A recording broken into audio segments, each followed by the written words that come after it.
बिस्मिल्लाहिर्रहमानिर्रहीम। अस्सलाम वालेकुम दोस्तों, आज की वीडियो है हमारे पास ब्रांच चेन अमाइनो एसिड की डिग्रेडेशन। तो आज की वीडियो में हम देखेंगे ब्रांच चेन अमाइनो एसिड की डिग्रेडेशन कैसे होती है। ठीक है, उसके 3 स्टेप्स होते हैं हमारे पास, उसको थोड़ा सा देखेंगे। उसके अलावा हम आपको निमोनिक बताएंगे किस तरह आप ब्रांच चेन अमाइनो एसिड की डिग्रेडेशन को याद रख सकते हैं। ठीक है, तो शुरू करते हैं अपनी वीडियो। तो सबसे पहले देखें ना, ये जो हमारे पास होता है अमाइनो एसिड की डिग्रेडेशन, तो ब्रांच चेन अमाइनो एसिड की डिग्रेडेशन भी ऑलमोस्ट उसी तरह होती है जिस तरह दूसरे अमाइनो एसिड की डिग्रेडेशन होती है। वो कैसे? उसमें सबसे पहले हमारे पास जो पहला मैकेनिज्म होता है ट्रांसअमाइनेशन का। ठीक है, ट्रांसअमाइनेशन में यानी अमोनिया निकलता है, अमाइनो ग्रुप निकलता है और दूसरे अमाइनो एसिड के पास चला जाता है। सही है। उसके बाद दूसरा जो होता है ऑक्सीडेटिव डिकार्बोक्सिलेशन, कार्बोक्सिल रिमूव होता है। ठीक है, उसके बाद तीसरा मैकेनिज्म हमारे पास होता है डिहाइड्रोजिनेशन। तीसरा होता है डिहाइड्रोजिनेशन का मैकेनिज्म। ठीक है, उसके बाद हमारे पास बनती है एंड प्रोडक्ट्स। तो इस वीडियो में इंशाल्लाह हम देखेंगे डिटेल के अंदर। सही है। अब यहाँ पर हमारे पास जी अमाइनो एसिड जो हैं ब्रांच चेन, उनकी डिग्रेडेशन शो की गई है। तो हमारे पास 3 अमाइनो एसिड्स हैं जो ब्रांच चेन होते हैं, ल्यूसीन, वेलिन, राइसोल्यूसिन। ठीक है, आपने इसी सीक्वेंस के अंदर इसको याद रखना है। सही है। अच्छा, सबसे पहले तीनों की होती है ट्रांसअमाइनेशन। इसके अंदर इंजाइम जो इन्वॉल्व होता है वो होता है अमाइनो ट्रांसफेरेज इंजाइम। जब ट्रांसअमाइनेशन होती है, अमाइनो ट्रांसफेरेज इंजाइम जो इन्वॉल्व होता है वो अमाइनो ग्रुप तो निकाल देता है। पीछे क्या बचता है? पीछे बचता है कीटो ग्रुप। तो पीछे बचेगा अल्फा कीटो कैप्रोइक एसिड, यहाँ पर alpha keto valeric acid, alpha keto beta methyl valeric acid. ठीक है, ऑक्सीडेटिव डिकार्बोक्सिलेशन। तो उसके बाद होती है हमारे पास ऑक्सीडेटिव डिकार्बोक्सिलेशन। ठीक है, ब्रांच इन जो कीटो एसिड्स हैं, कीटो एसिड वो उनकी डिकार्बोक्सिलेशन हो जाएगी। उनके अंदर जो इंजाइम यूज होगा डिहाइड्रोजिनेज और coenzyme NAD, coenzyme A, TPP और लाइवोइक एसिड और फैट। ठीक है, ये तमाम ये जो हैं इसके कोएंजाइम्स हैं। ठीक है, अब इनकी हो गई ऑक्सीडेटिव डिकार्बोक्सिलेशन। पीछे बच गया आइसोवेलेराइल कोएंजाइम है, आइसोब्यूटेराइल कोएंजाइम है, अल्फा मिथाइल ब्यूटेराइल कोएंजाइम है। ठीक है, अब इसकी होगी डिहाइड्रोजनेशन। ये जो कंपाउंड बन की डिहाइड्रोजनेशन होगी। पीछे बचेगा हमारे पास, यहाँ पर बचेगा बीटा मिथाइल क्रोटोनाइल को ए। सही है। इसके बाद बनेगा यहाँ से बीटा मिथाइल क्रोटोनाइल को ए कन्वर्ट हो जाएगा बीटा मिथाइल ग्लूटेकोनाइल को ए। कार्बोक्सिलेज एंजाइम है, बायोटीन इसका हमारे पास है जी कोएंजाइम। फिर एचएमजी को ए बनेगा, फिर एसिटोएसिटाइल को ए बनेगा। ठीक है, यहाँ से हमारे पास आइसोब्यूटेराइल को ए, इसकी डिहाइड्रोजनेशन हो गई तो प्रोपेनाइल, उसके बाद मिथाइल मेलोनाइन और सक्सिनाइल। ये तो ईजी है यहाँ से।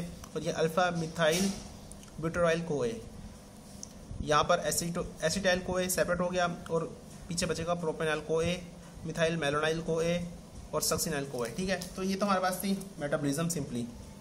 अच्छा, अब इसको याद कैसे रखना है? मेन तो है याद रखने का, और ये है भी बहुत इंपॉर्टेंट टॉपिक। अक्सर वाईवे के अंदर भी पूछ लेते हैं और प्रॉफ के अंदर भी इनके आ सकते हैं कैटाबॉलिज्म के रिएक्शंस। ठीक है, अब इसको याद कैसे रखना है? याद रखने के लिए मैंने सिंपल सा निमोनिक बनाया है। अब आप यहाँ पर देखें इस डायग्राम के अंदर, इसमें मैं शो करता हूँ आपको। ये ल्यूसीन है। ठीक है, ल्यूसीन को आपने कैसे याद रखना है? ल्यूसीन को याद रखने के लिए एक सेंटेंस याद कर लें आप, large cup of vanilla cream give me HMG ACE साहब। तो होता क्या है, कुछ लोगों को ना इंग्लिश बोलने का बहुत शौक होता है, लेकिन इंग्लिश सही तरह बोली नहीं जाती उनसे। तो ये भी एक ऐसे शख्स है जो ऐसी इंग्लिश बोल रहे हैं, अजीब सी टेढ़ी मेढ़ी, लेकिन वो एक सेंटेंस बना के जिससे हम ल्यूसीन को याद रख सकते हैं। ठीक है, वो है कि large cup of vanilla cream give me HMG ACE साहब। ठीक है, अब लार्ज से L है, उससे याद रखना है आपने ल्यूसीन याद करना है। ठीक है, और उसके बाद एक कप सी से आपने याद रखना है अल्फा कीटो कैप्रोइक एसिड। उसके बाद हमारे पास ओफ से कुछ ही नहीं याद रखना आपने। उसके बाद वेनिला वी से आपने याद रखना है आइसोम वेलेराइल को ए। ये ल्यूसीन कैप्रोइक एसिड आइसो वेलेराइल को ए। उसके बाद क्रीम का सी, उससे आपने रखना है बीटा मिथाइल क्रोटोनाइल को ए, सी से क्रोटोनाइल को ए। सही है। उसके बाद गिव, जी से याद रखना है आपने, गिव के जो जी है इससे आपने याद रखना है मिथाइल ग्लूटेकोनाइल को ए और मी, और ये एम है, यानी जी और एम दोनों को इकट्ठा याद रखना है आपने, मिथाइल ग्लूटेकोनाइल को ए। ठीक है, उसके बाद HMG और ACE साहब, AC से एसिटोएसिटेट और एसिटाइल को ए। ठीक है, ये आपने याद कर लिया इससे। उसके बाद हमारे पास है वेलिन। अब वेलिन के लिए भी आपने एक सेंटेंस याद रखना है, उसमें ये आपने याद रखना है वेलिन से ये है कुछ ऐसे लोग होते हैं, पहले मैं आपको बता दूं बैकग्राउंड, कुछ ऐसे लोग होते हैं ना वो मिठाई के बहुत शौकीन होते हैं, मेरी तरह मुझे भी बहुत शौक है मिठाई का। जब कोई काम नहीं होता, अगर फ्रिज के अंदर मिठाई रखी हो तो क्या काम करते हैं, बस उसी का सोचते रहते हैं, उसको कैसे निकालें अम्मी की नज़र से बचकर और कैसे खाएं उसको। ठीक है, और होते वेले हैं।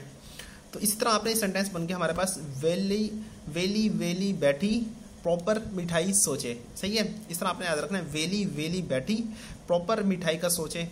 तो वेली से पहला जो वेली है उससे आपने याद रखना है वेलिन का, वेलिन। ठीक है, उसके बाद दूसरा वेली से कीटो iso valeric acid, valeric acid valine, उसके बाद वेलेरिक एसिड।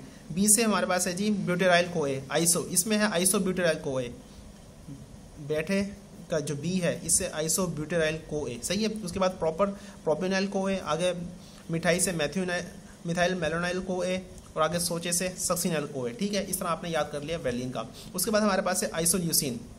सही है, आइसोल्यूसिन के भी हमारे पास एक सेंटेंस है जिससे हम इंशाल्लाह इजीली याद रख सकते हैं इसको। तो हमारे पास सेंटेंस इस तरह है कि इसको मैंने वेला बिठाया, आप मत सोचें। अच्छा, कुछ हमारे बच्चे जो होते हैं ना घरों में, जो छोटे बच्चे होते हैं वो थोड़े से कामचोर होते हैं, तो अगर उन्हें कोई काम कह भी देना तो वो काम करते नहीं है। तो जो बड़े जो होते हैं ज़रा रहमदिल होते हैं, अगर वालदा या वालिद बच्चों को डांटे कि आपको हमने काम बोला था लेकिन आपने वो काम किया नहीं है, तो भाई बचाते हैं। तो भाई क्या कहते हैं, वो कहते हैं कि आप इन्हें जाने दें, इसको मैंने